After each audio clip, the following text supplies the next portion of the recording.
My son-in-law installed a strange device in my room. My own hidden camera caught his evil act. The house was quiet that morning, the kind of quiet that used to mean peace. Sunlight filtered through the blinds, glinting off the marble floor I'd mopped the night before. Then the door opened, Jessica's voice sharp, defensive. "Dad, why would you spy on us?"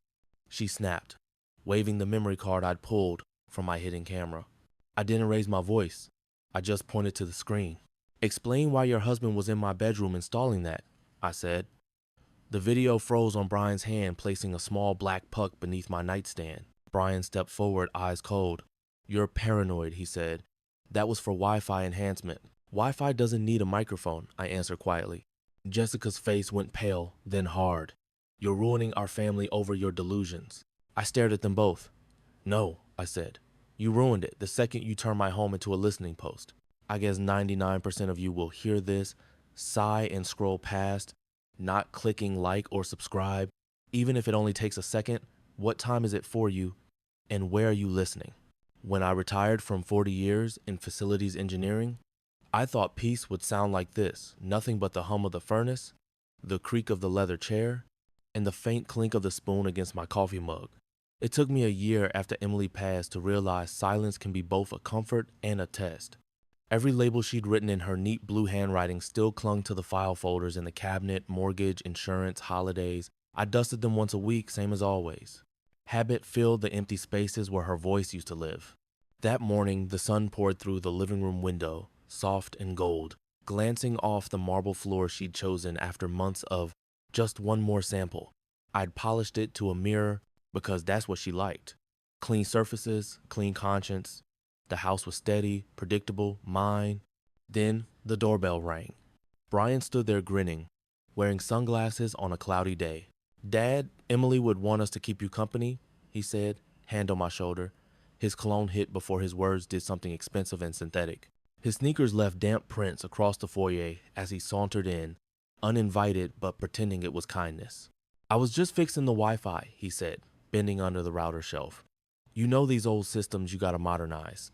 He didn't ask, didn't wait, just started unplugging cords, humming to himself. I watched the gray circles darken on the marble behind him. I didn't say anything. I never do, not at first. A year ago at Christmas, I'd paid off his $3,200 credit card balance. "Just until the brand deal clears," he'd said. I remember the hug, too tight, too rehearsed. "You're the best, Dad." Back then, I thought maybe he meant it. Now, watching him pull out cables, I wondered if he ever meant anything. "Everything okay?" I asked. Sure," he said, fiddling with the molding near the hallway. His eyes lingered at the corner where the wall met the ceiling. "You ever hear a buzzing, Rich? Thought I caught it when I walked in." "No buzzing," I said. My house didn't buzz, it breathed. I'd built every inch of it to stay quiet. Insulation layered, vents balanced, systems tuned like instruments. A man who's fixed other people's buildings his whole life doesn't miss the sound of something off. He nodded absently, still scanning the room, then grinned. "All set. You're online again." He grabbed a six-pack from the fridge on his way out. "Game night, you know how it is." I didn't bother reminding him the beer wasn't his. The front door closed, leaving the faint scent of hops hanging in the air like an afterthought. I stared at the half-moons of moisture on the counter, reached for a rag, and wiped each one away until the walnuts shone again. For a moment, the house was quiet. Then the HVAC vent in my bedroom clicked once, twice, like a metronome out of rhythm. I froze. The system was new. I'd tuned it myself last spring. That sound didn't belong. I set down my glass, the rim still cool from the wash. Maybe it was just the metal expanding, I told myself. Maybe. But when I walked down the hallway and opened the bedroom door, the air felt different, stale, as if someone had exhaled and left the breath behind. I stood in the doorway for a long time, listening. The tick didn't come again. The house had always told me the truth. I just wasn't sure what it was saying now. I turned off the light, shut the door, and told myself to stop imagining things. Still, as I walked back to the kitchen, the marble reflected those faint footprints like ghost marks I hadn't quite erased. Tomorrow, I thought, I'd call Brian. Maybe he really was just helping. Maybe. But deep down, I knew better. The house was whispering something I didn't yet understand. The second week of February, my kitchen felt busier than the control room of a power plant, except no one there had any idea what they were doing. The phone lit up on the counter, speaker on, Jessica's cheerful voice pouring through. "We'll swing by after Pilates," she chirped, breathless. "Brian can fix your slow internet. You'll thank us later, Dad." I looked at the router light blinking steady green. It wasn't slow. Nothing in this house was slow. I had replaced that router myself 6 months ago, but I didn't argue. Arguing with Jessica was like trying to staple fog. "Sure," I said, "if you have time." She took that as permission, like she always did. After Emily died, Jessica began ending every call with "Love you, Dad," which was new. I used to think grief had softened her. Now I wondered if it had just blurred her lines. The memory came uninvited. Last spring, sitting at the Chase branch, signing the wire to cover their $8,500 late rent, Jessica had called crying. Brian had texted me photos of their brunch, an hour later mimosas, marble table, #number gratitude. I told myself it was youthful irresponsibility. Now, maybe it was something else, an expectation dressed as affection. By 4 o'clock, the front door swung open, shoes on, always shoes on. Gym bags hit the floor, thumping like careless punctuation. "Protein keeps us focused," Brian said, tossing an energy bar wrapper onto the counter. He opened the fridge without asking, clinking cans as he rummaged. "Man, you keep good stuff in here. It's a house, not a buffet," I said mildly. He didn't hear me or pretended not to. Jessica floated through behind him, already on her phone. "This place could use a refresh," she said, half to herself. "More light, maybe some texture walls. Mom always liked modern touches." Over Emily's name again used like a key in a lock I never gave him. Brian wandered toward the hallway, wiping his hands on his joggers. "Hey, this room's a vibe," he said, peering into my bedroom. "Man, Emily had taste." He stepped close to her framed hospital bracelet, the one I'd kept beside her photo. His fingers hovered above it. I took one step forward, not fast enough to be a warning, but clear enough to mark space. "That room's fine as it is." "Oh?"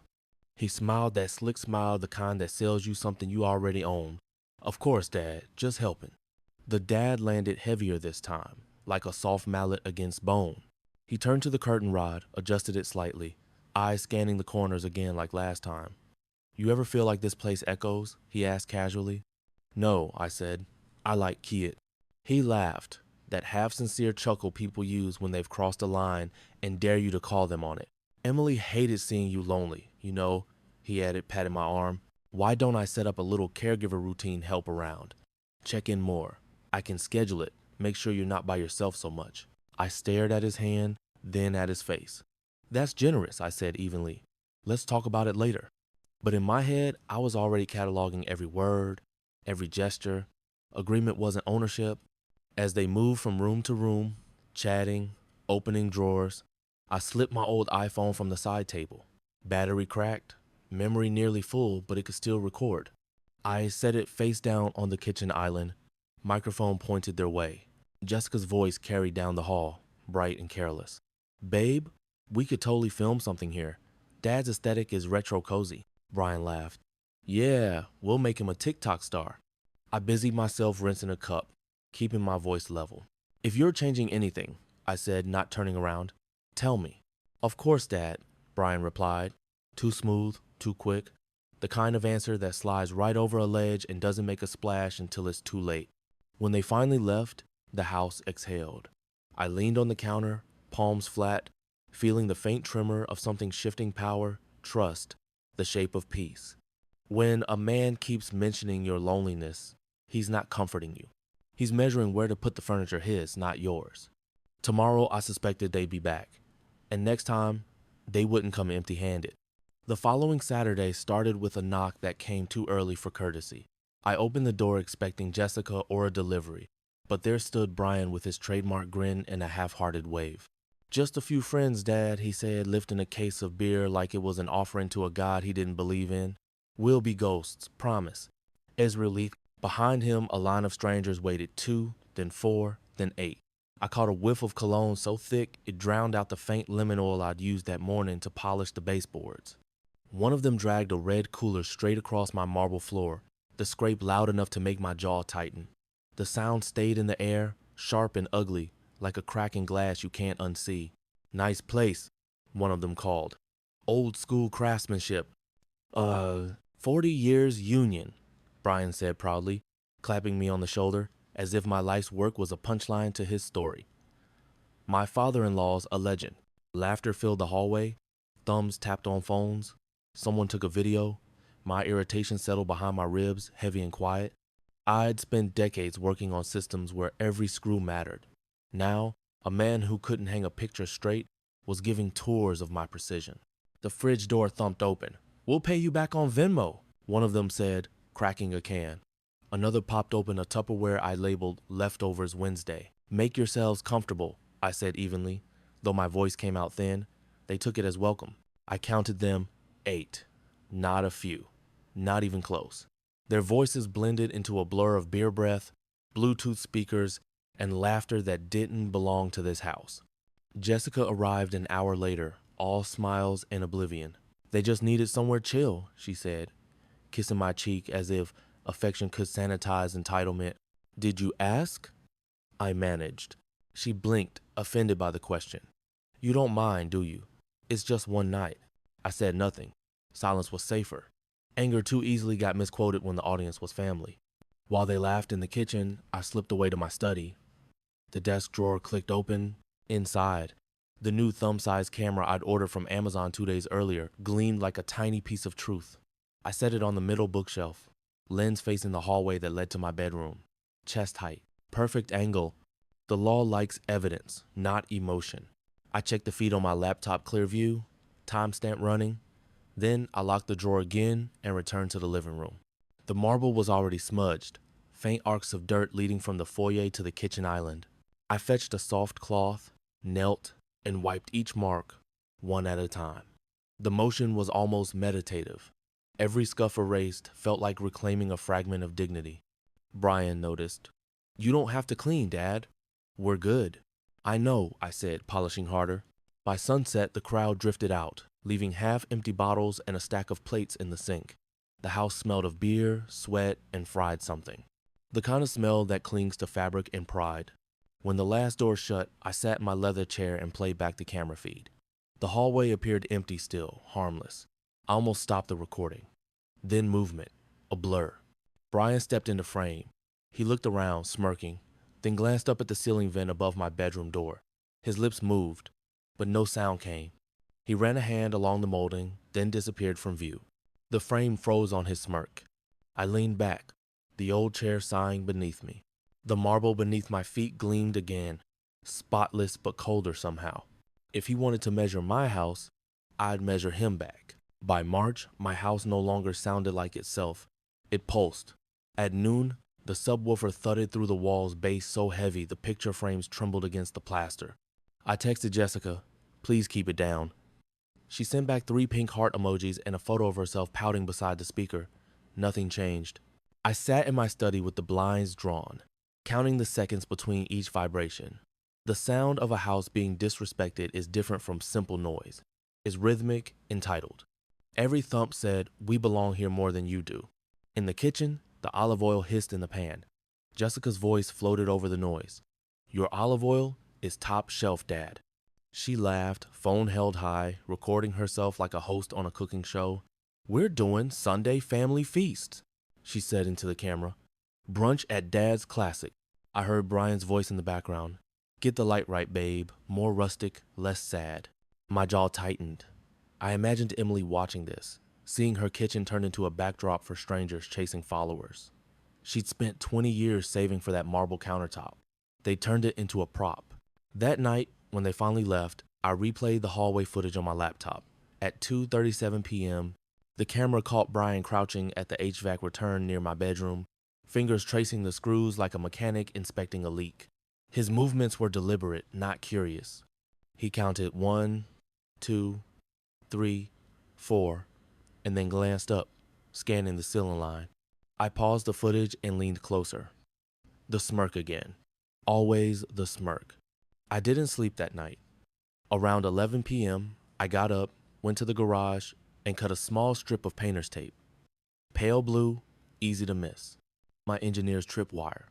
I pressed it over the seam of my bedroom door, half on the frame, half on the door itself. If anyone opened it, even slightly, the tape would tear.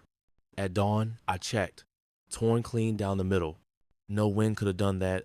The gap was off by a hair, maybe half a millimeter, but to me it looked like a scream. I took a slow breath, steadying my hands. The anger wasn't loud anymore. It was focused, like current through a wire. I would not argue in the hallway. I would win in the paperwork. By mid-morning, the house was full again. Jessica in yoga pants, Brian with that same casual entitlement. "Dad," he said, palm already on my bedroom doorknob, "we're family. There are no areas off limits, right?" I looked up from my coffee. "There are always limits, Brian." He laughed it off, letting go of the handle, pretending it was a joke. "You're too tense, man. Relax. You've got people who care about you." "People who care," I repeated softly. He clapped my back and wandered off toward the den. When they left that evening, I reviewed the feed again, frame by frame. The next morning, I noticed something under my nightstand, a faint shift in shadow, a shape too precise to be random. I knelt down and looked closer. A small black puck, no bigger than a quarter, clung to the underside of the wood.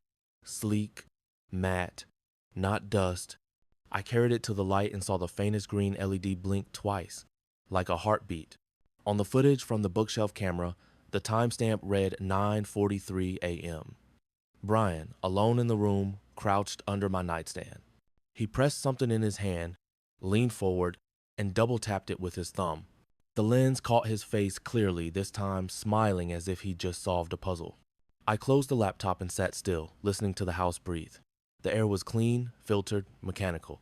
Yet I could smell him cheap beer and synthetic cologne lingering where peace used to live. If he wanted to listen, I wanted a record of him listening. The ring light came first, always the ring light. It glowed from Jessica's hands like a halo she'd bought on sale. "We'll crash here tonight," she said, setting it on my dresser without asking. "My followers love family cozies." She said it like I should be grateful to be part of the content. The bedroom lights were soft, amber. Emily's photo sat beside the lamp, her smile framed in cherry wood. Jessica angled her phone toward it, adjusting the exposure. "She was an angel," she cooed to her audience, her voice syrup sweet. "I miss her every day." The chat bubbles rolled in on her screen. So pure, family goals.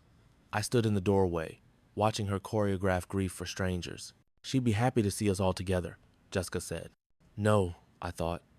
Emily believed in privacy, not performance. Brian leaned in from the hallway, already untying his shoes. "We'll just crash on the couch, save the drive." I wiped my palms on my jeans, slow and deliberate. "No overnight stays," I said. "That's not happening." Jessica froze, smile still on, the camera still live. "Oh, come on, Dad," she said, pouting for her viewers. "You really want to kick us out after dinner? People are asking for a bedtime story." I stepped closer, lowered my voice. "You can visit any time, but not tonight." Brian's jaw tightened. His fake smile thinned into a straight line. "We'll be out by 10, he said, too calm. I didn't respond. The air between us felt like wire pulled taut. As they packed up, Jessica muttered something about how boundaries are generational trauma, and Brian just laughed. Their car backed down the driveway at 9:12. I watched the taillights fade beyond the hedges. For the first time that week, the house exhaled. Then, at 9:43, my hallway camera caught movement. On the feed, Brian's face appeared again, alone this time. He was in the bedroom, crouched low, gloved hands sliding something behind the nightstand. He moved with precision, the confidence of someone who knew no one would stop him. A black wire snaked from his hand to the baseboard.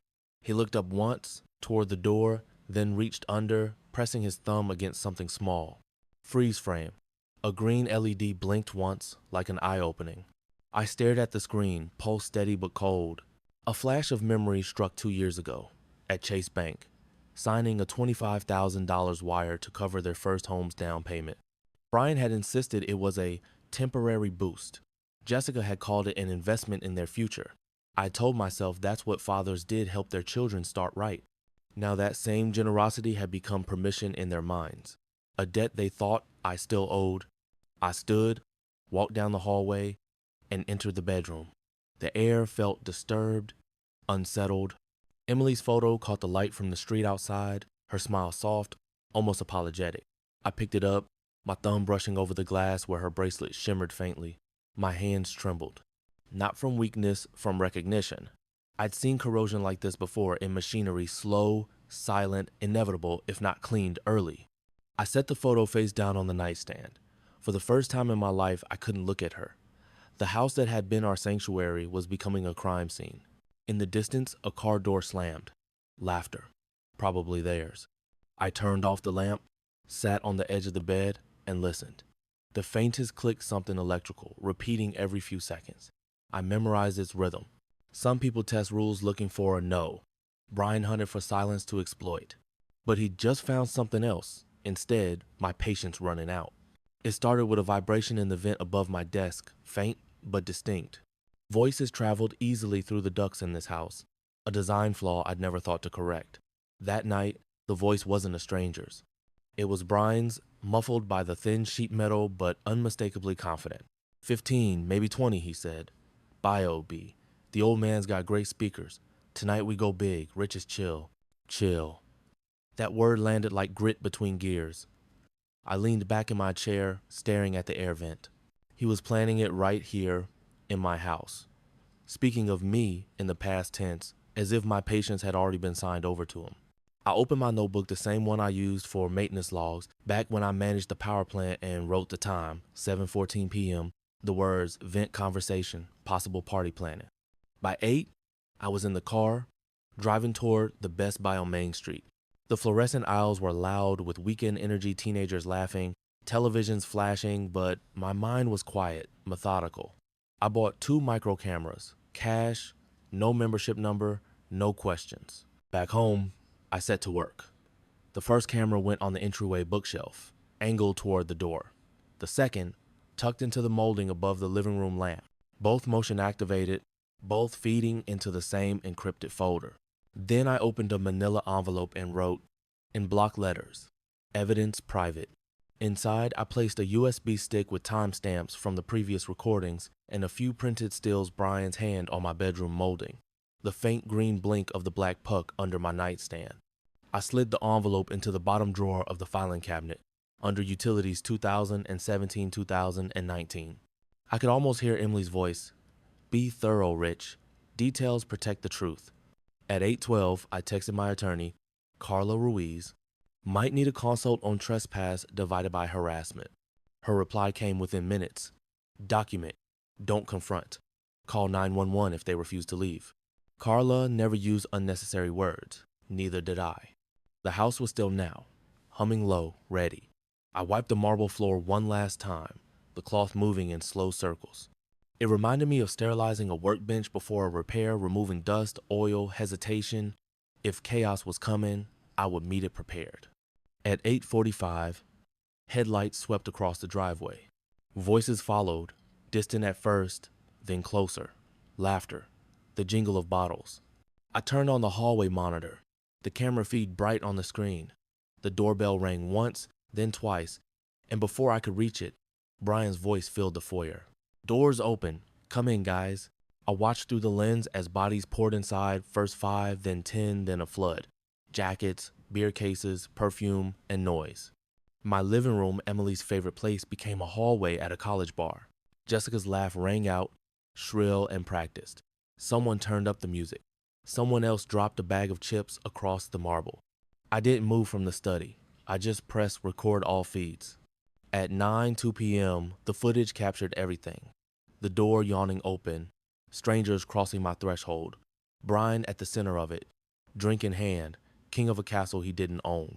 I sat in silence, watching the scene unfold on the monitor, the air thick with bass and betrayal. My hands rested on the arms of the chair, steady. I'd learned long ago when you're dealing with machinery, never rush. Let the system fail on its own. That's when you find where the weakness lives. I picked up my pen and noted the time again. 9:02 uninvited entry, approx 15-20 individuals. If chaos was coming, order would meet it at the door with a ledger. By 9:30, the first wave had turned into a flood. Cars lined the curb outside like an open house gone wrong. Laughter rolled through the walls, shaking the quiet that had once wrapped this place like insulation. From my study, I watched through the monitors as people I had never met wandered through rooms they hadn't earned. The kitchen counter gleamed with beer streaks and condensation rings. Someone rifled through my pantry, pulling jars down like prizes. "Dude, artisanal pickles," a voice shouted. "Old man's got taste." The laughter that followed was too loud, too careless, as if my life's order existed for their amusement. Jessica twirled in the hallway, phone held high, her face framed by my walls.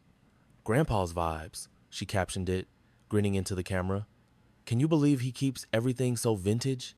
The comments streamed across her screen, hearts, emojis, the kind of hollow admiration that eats dignity for clicks. I didn't step out to stop her. I'd already learned confrontation, gave them more footage. Brian stood by the speakers, fiddling with the controls. "Let's give them some atmosphere," he said, turning the dial. The bass exploded, rattling the glass in the cabinet. Somewhere, a picture frame tipped over. My phone buzzed, a text from my neighbor, Robert. "Everything okay over there?" I stared at the message, thumb hovering. Then I typed, "For now." In the hallway feed, I saw Brian glance around, checking for eyes. Then he walked toward my bedroom, the one place that still felt untouched. He hesitated, hand on the doorknob, then slipped inside. The camera above the hallway caught it all. The quick look over his shoulder, the door closing softly behind him. On my desk monitor, the timestamp rolled, 9:47 p.m. A second later, on the bedroom feed, a faint flicker of green light appeared under the nightstand. The puck. The same cursed little eye. My chest tightened, but I didn't move. Not yet. You are not weak because you wait, I told myself. You are building the moment the law will recognize. Brian emerged 5 minutes later, straightening his shirt. His smirk had returned. In the living room, Jessica raised her phone again, voice bright. "Okay, everyone, next room tour. Wait till you see the shrine." I froze. The word hit like a slap. On the feed, she turned toward the bedroom hallway, ring light bouncing in her hands. Brian laughed, following with a beer in hand. "Be respectful," he said with a grin that made the crowd laugh louder. I could hear her voice echo through the vent. "Let's show them Mom's space. Oh, he hates when we touch it." The living room guests cheered, egging her on, the chant of people who mistake cruelty for entertainment. On screen, the camera panned toward my closed door. Jessica's hand wrapped around the knob. In the study, I stood still, phone in hand, every muscle coiled but cold. Years in engineering had taught me this lesson. In a fire, you don't panic. You isolate the blaze, you record the damage, and you wait for the right moment to shut off the oxygen. Through the monitor, I watched her twist the handle, still laughing for her followers. The bass dropped, the crowd cheered, the knob turned. When strangers narrate your life, I thought, they turn your grief into decor. That was the moment the line disappeared. And that was the final straw. The moment arrived dressed as laughter. Jessica's laughter. Shrill, performative, soaked in wine and validation. Through the open hallway, I saw her sweep into the master bedroom, her phone raised like a torch. The ring light haloed her face, throwing white light over the photos, the dresser, the nightstand, over everything Emily and I had built together. "Guys, you've got to see this," she said, breathless. The live chat filled her screen. So aesthetic. That mirror. Number grandma goals. The hearts pulsed faster than my heartbeat. Her camera drifted across the dresser, over the framed wedding photo, over Emily's jewelry box. She stopped, gasped dramatically, and opened it. "Oh, look at this, so vintage," she cooed, holding Emily's bracelet to the lens like it was a museum trinket. "Can you believe she wore this every day?" The comments erupted. "So cute. Looks designer. Steal it." From the hall, Brian laughed. "Content, babe," he said, leaning in the doorway. "You're killing it." I stood in the threshold, unseen by her camera, my hands shaking. My first instinct was to shout, to grab the phone, the bracelet, her. But I didn't. Because shouting is temporary, and I was done being temporary. I crossed the room slowly, step by measured step, until I reached the dresser. I picked up Emily's photo, still lying face down from the night I discovered the puck. I turned it upright. Her eyes met mine, calm, kinned, impossibly patient. The same patience I'd mistaken for weakness my whole life. I set the photo back in its place, straightened it carefully, and turned away before the camera caught the wetness in my eyes. Jessica giggled again, oblivious. Dad, you're trending, look. She spun the phone toward me. For a split second, my reflection filled the screen. A tired man in a tidy house turned circus. I'm glad you're having fun, I said quietly. My voice surprised even me. It didn't tremble. It was flat, deliberate. But you've gone too far. She laughed harder, thinking it was part of the act. Lighten up. I left the room without another word. Down the hall, the music pulsed like a heartbeat I didn't own. In the study, I closed the door, locked it, and sat at my desk. The phone was already in my hand when I realized I'd memorized the number. 911, what's your emergency? My name is Richard Bennett, I said. I'm the homeowner at 2173 Crestline Drive. There are multiple people in my house who will not leave. They've entered my private bedroom without consent. Are you in danger, sir? Not yet, I said. But they are trespassing, and I have video proof. I recited the details, how long they'd been here, the number of guests, the evidence. My voice never rose above a calm monotone. Rage boiled beneath it, but I kept the lid sealed tight. Justice listens better to calm. Officers are on the way, the dispatcher said. Thank you, I replied, then hung up. I opened my messages and typed to Carla. Police, en route. She responded within seconds. Good. Say trespass and harassment. Do not argue. I sat back in the chair and exhaled. Outside, the music dimmed. Maybe they'd sensed it, some primal shift in the air, the moment before a storm. At 9:58 p.m., the bookshelf camera caught it. Brian, back in my bedroom, crouching under the nightstand. His thumb pressed the black puck. A green LED blinked once, then again. For the first time, I smiled. The lens caught him, my own hidden eye catching the intruder in his act. In the distance, the faint wail of sirens began to rise, slow and certain, like justice gathering its breath. I had built this sanctuary with my hands. Now I would protect it with the record button and the law. The sirens reached the street just as the bass cut off mid-beat. Blue and red light washed over the living room, slicing through the half-empty bottles and the startled faces. The laughter died fast. For the first time that night, my house sounded like itself quiet. Through the monitor feed, I saw Brian step forward, already rehearsing his expression. He met the officers on the porch with the same smile he'd used when he borrowed my truck last spring. Evening, officers, he said, voice dripping with calm. Everything's fine. My wife's dad just gets paranoid sometimes. We're helping him, checking on him. I watched from the hallway, notebook in hand, heart steady. One of the officers, a woman with her hair pulled tight, glanced past him and caught sight of the crowd behind. You live here? She asked. Brian chuckled, feigning patience. No, ma'am, but my wife's his daughter. We come by a lot. He forgets things. The words hung there, cold and deliberate. He forgets things.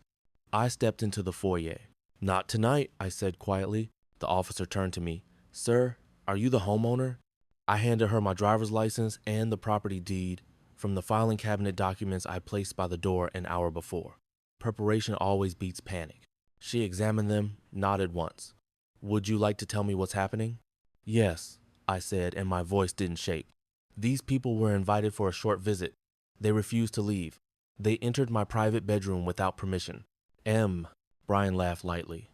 He's exaggerating. We were fixing his Wi-Fi. You know how older folks get lonely, anxious. That one hit its mark. A few guests smirked. Jessica stepped beside him, mascara smudged from tears she hadn't earned. Dad, please. We were just helping. The other officer, tall, serious, said, Do you have any proof, sir? I do. I reached into the drawer of the entryway table and pulled out the USB drive. The label read, Evidence Private. I handed it over along with my iPad.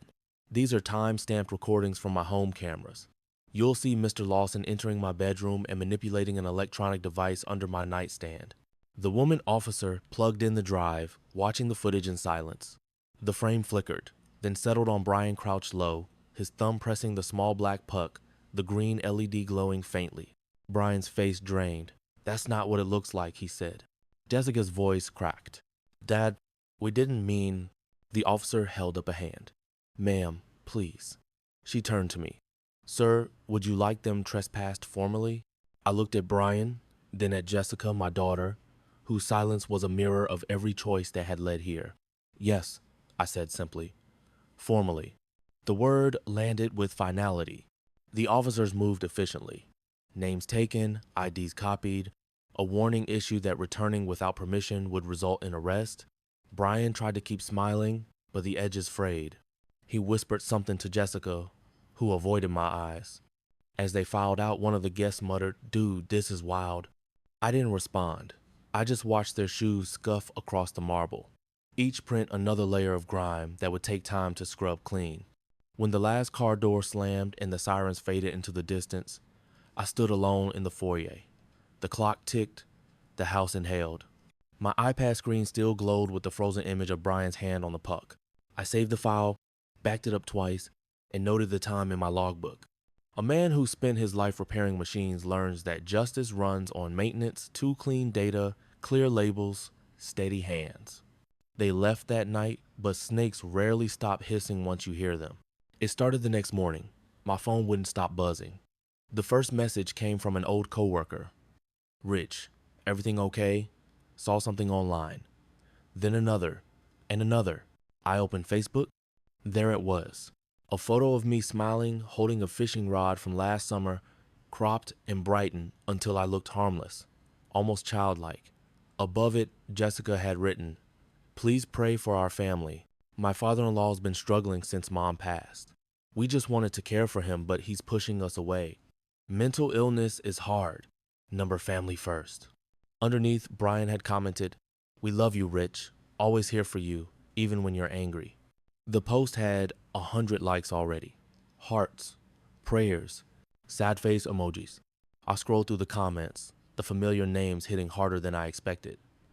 "Hang in there, Jess. You're doing the right thing." Old age changes people. Men I'd fished with, neighbors I'd helped fix their gutters, even a few church friends. All of them weighing in on a story that wasn't theirs to tell. My thumb hovered over the reply button, but what could I say? That the people calling me family had planted a listening device in my bedroom? That the smiles in their photos were masks for manipulation? No one believes the quiet man when the actors start crying first. I locked the phone and stared out the window. The yard looked the same, the trimmed hedges, the motion light blinking faintly, but something inside me had shifted. The fight wasn't about property anymore. It was about perception. The internet doesn't care who's right. It cares who cries first. My phone buzzed again. Carla, my attorney, this time. I saw the post. "Don't engage. We'll handle this formally. Start capturing screenshots. Every one." I nodded to no one. My house was silent, except for the faint hum of the fridge. The same sound Emily used to complain about. "That thing's louder than our old furnace." I'd always promised to replace it. I never did. I stood, walked to the bookshelf, and picked up her photo. Her smile still had that same patience in it, the kind that used to anchor me. "They're not just trespassing now, Em," I whispered. "They're stealing who I am."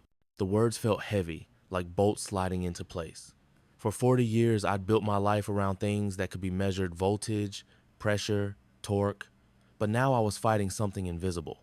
Lies didn't leave fingerprints. I scrolled again, against my better judgment. The post had been shared 12 more times. A cousin I hadn't heard from in years added a comment. "Wish we could get him some help." I closed the app, set the phone down on the armrest, and leaned back in my recliner. The leather creaked under me like an old friend. The blinds filtered the morning light into soft lines across the floor. I could almost imagine peace again, if I didn't know better. But peace built on silence isn't peace, it's surrender. I reached for the photo again, but this time I couldn't hold her gaze. Slowly, I turned it face down. The air seemed to dim with it. Out there, my name was being rewritten by people who smiled for cameras and cried on cue. But in here, I still had the truth and a record of everything they'd done. Reputation can be rebuilt, I told myself, but only with proof sharp enough to cut through noise. Somewhere beyond the window, a car door shut. Then came a knock, firm, familiar. "Robert." The knock came again, steady, deliberate, the kind of rhythm that announces a man who isn't afraid of being heard. I opened the door and found Robert standing there in his faded mariner's cap, holding two things: a to-go coffee cup and a small flash drive. "Didn't think I'd need to," he said, handing over the cup first, "but I caught your zoo on my doorbell cam." His tone wasn't mocking, just the dry kind of humor men use when something's too serious to laugh about. I stepped aside to let him in. Robert had lived across the street for 25 years. Retired lineman, widower, same routine as me: coffee at dawn, lawn at 7, bed by 10. We'd share tools, beers, and long silences after our wives passed. I'd always thought of him as steady, but I never expected him to be the one holding the thread that could pull truth back into focus. He set the flash drive on my table next to Emily's face-down photo. Figured you might want to see before you call your lawyer. We moved to the recliner. I plugged the drive into my laptop, and there it was, his front porch in full view, timestamp blinking steady. Across the street, my house glowed under porch lights, windows pulsing with the party's chaos. The audio came through faint but clear laughter, shouting, music, and then Jessica's voice. "Welcome to Grandpa's crib," Robert grimaced. Heard that part all the way from my den. He fast-forwarded. The footage jumped to Brian near the side window, waving 2 men inside. "He's so paranoid he'll never find it," Brian said, laughing. The words landed like cold metal in my chest. Robert paused the video. "There's your intent," he said quietly. "They weren't just fooling around. That's them talking about whatever they stuck in there." I stared at the screen. For weeks I'd been documenting, organizing, collecting data like an engineer, running diagnostics on a failing system. But data alone had limits. It needed context, perspective, and outside witness. Now I had one. He played the clip again, zooming in as Brian crouched by the window frame. A faint reflection from his phone's flashlight caught something metallic in his hand. Small, circular, unmistakable. A second device. Proof of criminal intent. My throat tightened. I hadn't realized how much I'd been holding my breath these last few weeks until that moment. I exhaled, long and shaky. Robert leaned back, crossing his arms. "You take this to your lawyer, Rich. Don't let them paint you crazy. You're the most methodical guy I know. You built that house with your own 2 hands. Now you've got them on tape wrecking it." I nodded, staring at the paused frame of Brian's smirk. "Funny thing," Robert said, half to himself. "They act like nobody sees. But there's always a camera these days, even when they think they own the story." I almost smiled. When evil forgets who's watching, it builds its own witness. He grunted. "Guess so." We sat there for a moment, the hum of the fridge filling the silence between us. Ordinary sounds again. Human sounds. "Thanks, Rob," I said finally. "For the coffee. For this." He shrugged, looking away. "It's what neighbors are supposed to do. World doesn't work if we all just scroll past the mess." I watched him walk back across the street, his cap catching the morning light. In his small, steady way, he'd given me more than evidence. He'd given me air. For the first time in weeks, I breathed without flinching. The flash drive sat warm in my hand, the cursor blinking beside Emily's picture on the desktop. Next stop, Carla Ruiz's office. Carla Ruiz's office smelled faintly of ink and lemon disinfectant odor in scent form. Her walls were lined with framed degrees and the kind of quiet confidence you can't fake. She motioned for me to sit, already sliding a manila folder across the desk. "Let's get to work," she said. Her tone wasn't sympathetic. It was efficient. I like that. Sympathy fogs things, precision clears them. The folder contained a checklist. Police report reference number, screenshots of Jessica's post, the flash drive from Robert's doorbell camera, and my own footage. "This," she said, tapping the list with a blue pen, "isn't a family spat anymore. It's probable cause for unlawful surveillance and defamation. We're going to treat it that way." I nodded, feeling something I hadn't in weeks' direction. She pushed a stack of papers toward me. "We'll file for a temporary restraining order," referencing the footage. "That gives you legal distance. Then we serve a cease and desist on both of them. No more online pity campaigns." I signed where she pointed. Each signature felt like tightening a bolt back into place. "Now," she continued, "you've got 2 choices. Stay silent while I handle this, or reclaim your narrative with facts." She angled her monitor toward me. On it was a blank post draft. "They want to play online? Let's post facts. No emotion, no accusations. Just calm truth." We worked on the statement together. Simple, surgical. "Recent online claims about my mental health are false. Evidence has been submitted to law enforcement. I trust the legal process. Truth doesn't need drama." Carla leaned back, satisfied. Short, professional, impossible to twist. "You'll be amazed how quickly liars lose oxygen when you stop feeding them." That afternoon, we stopped by the police station to finalize the supplemental report, adding Robert's footage. The officer who'd responded before reviewed the clip, then nodded slowly. This strengthens your case. We'll update the record. By the time I returned home, dusk had settled. I brewed coffee, opened my laptop, and uploaded a quiet 2-minute video. No music, no production, just me in my study. The same walls they'd mocked, the same house I defended. I'm fine, I said into the lens. The internet doesn't decide who you are. Facts do. The truth doesn't need drama, it just needs daylight. That was it. I ended the recording, uploaded it, and closed the screen. For an hour, nothing happened. Then the comments began to roll in. First, confusion. Wait, what's going on? Then recognition. I saw the other post, this makes more sense. And finally, the kind that tightens your throat. Good for you, sir. Don't let them take your peace. Carla texted around 10:30. They deleted their post within an hour. We proceed tomorrow. I exhaled and leaned back in my chair. The house was still again. Not the brittle silence of fear, just stillness. Honest, quiet. I looked toward the photo of Emily on the shelf, turned upright once more. We're okay, I whispered. Justice isn't revenge. It's precision paperwork instead of punches. The things that last are the things you build, right? Bolt by bolt, word by word. Outside, the night air shifted through the trees. I could almost hear her voice in it. See? You never stop fixing things, Rich. The internet moves fast, but justice moves like granite, it lasts longer. Tomorrow, the real filings will go through. The silence after victory is never what you imagine. It doesn't hum with peace, it echoes with whispers you can't stop. For 2 days, the internet quieted after my statement. Then, slowly, new posts started appearing. Anonymous accounts this time. Screenshots of old family photos. Out of context messages. The captions were short, cruel, and careful. There's more to the story. Pray for Jessica's safety. My inbox filled with pity disguised as concern. My cousin from Ohio texted, maybe he is losing it. They said you hit Jessica. I stared at the words, the tiny gray bubbles of his second message blinking then disappearing. I didn't reply. There's no argument strong enough to fix disbelief once it settles in someone's mind. Anonymous emails went to my old company's volunteer office. Unsafe around youth projects.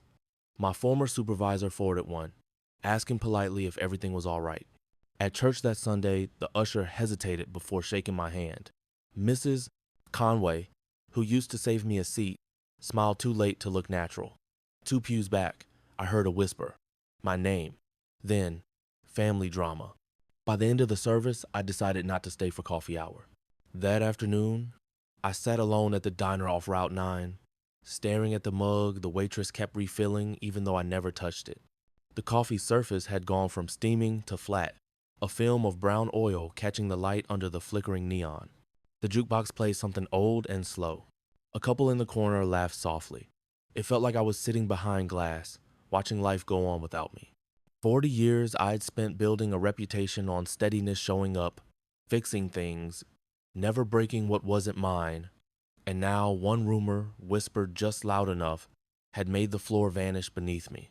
My phone buzzed. Robert, where are you? The diner, I said. 10 minutes later, he slid into the booth across from me. Ball cap pulled low. He didn't say much at first. Just ordered a slice of pie and let the quiet settle. Finally, he said, hang tight. Local papers checking their story.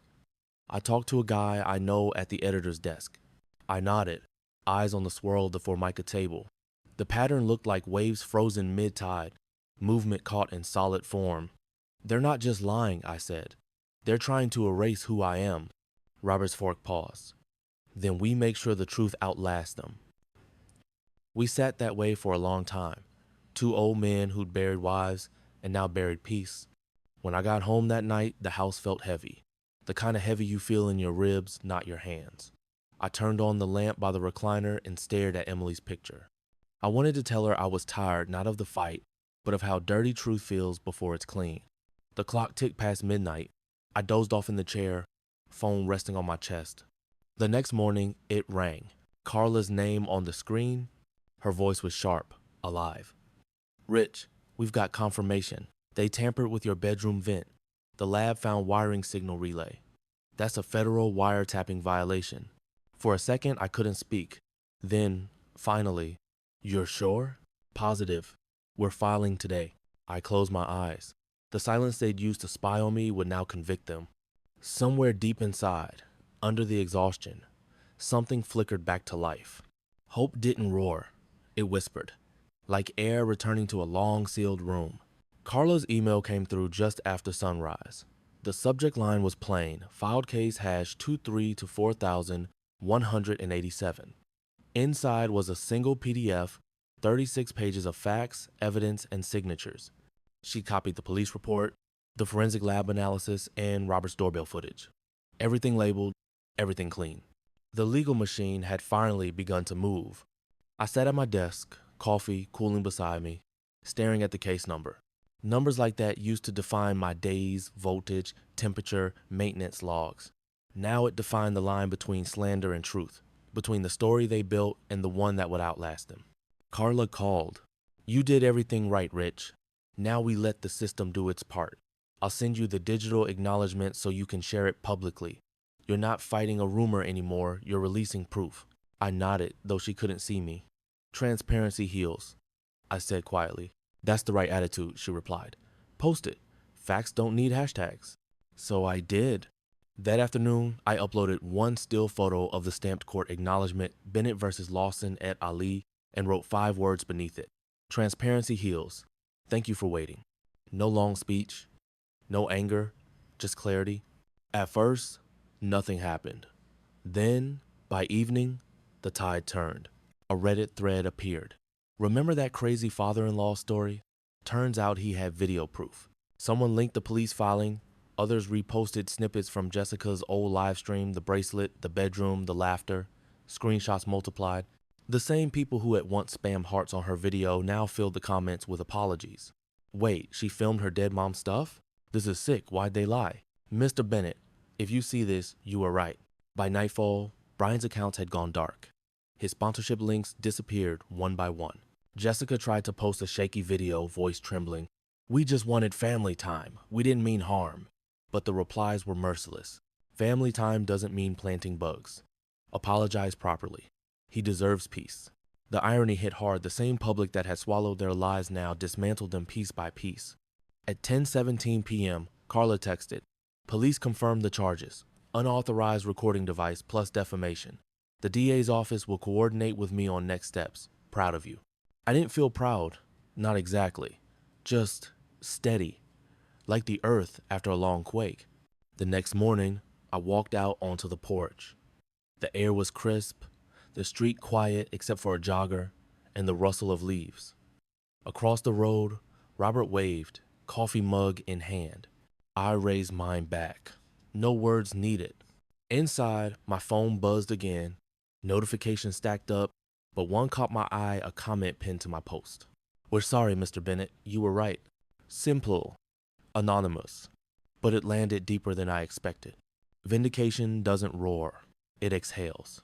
I opened the filing cabinet and slid the printed court acknowledgement into the front slot, just above the tab marked Home Repairs. It fit there perfectly. After all, that's what this had been repairing, what was broken. The same patience they mocked had become my weapon. Calm makes noise when paired with proof. By evening, the frenzy online began to fade. New scandals pushed mine aside, as they always do. But the record would stay. My name, cleared, my story, documented. For once, the noise had worked in favor of the quiet man. And silence, the kind built on truth, not fear, returned to my house. The courthouse conference room was beige, windowless, and quiet, the kind of place built to drain emotion from conflict. The hum of the fluorescent light above was steady, almost comforting. I sat beside Carla, my notebook open though I had nothing left to record. Across from us sat Brian and Jessica, smaller than I remembered, flanked by their attorney. Brian's hand trembled as he signed the mediation agreement. "We never meant harm," he mumbled, his voice so thin it barely reached the table. Carla didn't respond. She slid the document toward me for review. I read every line carefully, the way I'd once inspected blueprints for structural integrity. Everything had to align. They would pay $42,000 in damages, property defacement, defamation, impact, and legal fees. They would issue a formal written apology notarized and recorded. All digital posts, mentions, and photos involving my name or likeness were to be removed within 72 hours. The restraining order was renewed for 2 years, no calls, visits, or contact through intermediaries. When I reached the signature line, I paused. My reflection stared back faintly in the varnished table surface. There was no triumph there, only completion. I signed. Carla gathered the papers, methodical as always. "That's it," she said softly. The system caught up. Jessica wiped her eyes, but the tears looked rehearsed, habitual remorse, not earned. Brian leaned back, staring at the wall. The same man who once strutted through my kitchen now couldn't meet my gaze. "Mr. Bennett," their lawyer said, cautious, "they do want to express regret." I nodded once. "They already did. On paper. That's enough. No speeches, no moral lessons. Just boundaries clear, firm, legal." As we left, Carla gave my arm a quick squeeze. "Go home, Rich. Rest." Outside, the spring sunlight hit the courthouse steps like a fresh coat of paint. The air carried that faint mix of concrete and tulip bloom that always marks early April. For the first time in a long while, I didn't feel the urge to check over my shoulder. Robert was waiting near the bottom of the stairs, coffee in one hand, that familiar half grin on his face. "Told you," he said, clapping my shoulder. "Truth's got legs. Takes a while, but it always walks you home." I smiled, a real one this time. "Yeah, guess I just had to keep up."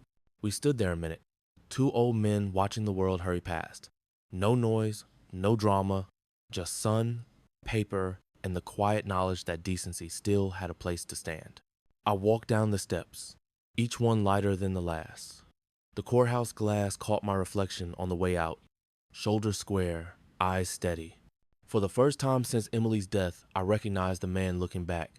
Kindness without lines is just another resource for the cruel. I'd learned that the hard way. But lines, once drawn, don't have to mean bitterness. They can mean preservation. Carla's voice echoed in my mind. Peace isn't about silence. It's about order.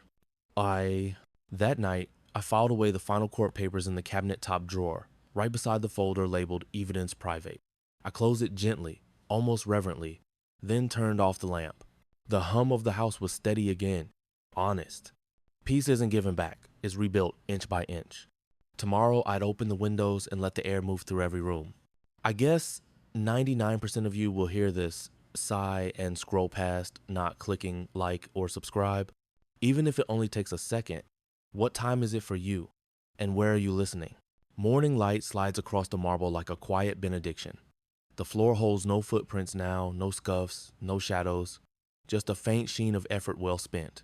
The house hums again, low and steady, the way it used to when Emily was alive. I move slowly through each room, not because I'm tired, but because I can. There's no hurry in a place that finally keeps time on your side. The air smells faintly of lemon polish and cut grass from the yard Robert mowed earlier, his mower tracing the same careful rows I once did. Through the open window, a soft breeze lifts the curtains, spreading that smell through every corner of the home. Clean, honest. I pause by the filing cabinet, my old reflex. Maintenance never ends, it just changes shape. The top drawer slides open with the familiar whisper of metal on metal. Inside, the files sit in perfect alignment, every label typed, every tab straight. One folder catches my eye, lessons. I pull it out carefully, lay it on the desk, and open it. Inside, a single sheet, the apology letter, folded once down the center. Carla had sent it after the settlement was finalized. We regret our actions and the harm they caused. The words are neat, practiced, legal. I don't reread them for emotion. I read them for closure. They're a record, not a wound. Proof that even the worst chaos can be documented, bound, and filed away. I place the letter back, close the folder, and dust the cabinet's top with a cloth. The gesture is habit more than need. Order is how I breathe. Across the room, Emily's photo catches the morning light. For months, it sat face down, a silence I couldn't bear to break. Now I lift it, straighten the frame, and set it upright again. Her smile meets the sunlight, soft and patient, as if she already knew how this would end. "I kept the house together, Em," I murmur, "the way you would have wanted." Outside, a car passes, then quiet again, the kind of quiet that feels earned. I walk to the kitchen, open the cabinet, and pull down a single glass crystal, heavy-bottomed, the one she always saved for guests. I pour a modest amount of red wine, let it breathe, then carry it to the living room. The chair across from mine remains empty, but it doesn't ache anymore. I raise the glass toward it. Justice was served, I say softly. Not loud, not cruel, just right. I take a sip. The flavor is dry, grounded, like the kind of peace that doesn't sparkle but stays. The hum of the HVAC moves gently through the house, syncing with the faint tick of the clock. Even the mechanical sounds feel alive again, not invasive but rhythmic, like the heartbeat of a home repaired. On the mantle, beside Emily's photo, I'll place one more small frame, a printout of the comment from months ago. We're sorry, Mr. Bennett. You were right. Not for vanity, for record keeping. Proof that truth, when tended patiently, grows roots even in digital soil. I glance around the walls, the polished floor, the faint glow of morning. The house exhales and I feel it in my chest. 40 years of work built this sanctuary with my hands. Now I know how to guard it with my mind. My kindness didn't disappear. It simply learned to be wise.